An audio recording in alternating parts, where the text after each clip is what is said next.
is Ariella with Voice Lessons to Go, and I'm out in Calabasas at a pumpkin festival. It's a really cool day. It's a fun event out here, and I'm with my family having my lemonade, and there's all kinds of bands signed up at the stage that they have here, and it's great because there's all kinds of local people. They have such a passion for music that they're signing up, and they form these bands, and they come out here and they perform for people. And I just wanted to take a moment and remind you to look at what you have locally for your own performance venues, because something like this is a great opportunity. It's fun, it's low pressure. I don't know if it pays, but it gives you an opportunity to be seen, and then your community becomes behind you and they get to know you as a local musician. It's really good for when you're starting off to go local and get used to performing in front of people.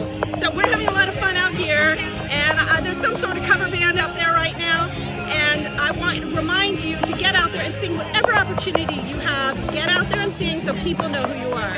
I'm Ariella from Voice Lessons to Go. Sing well, everyone. Got my family with me.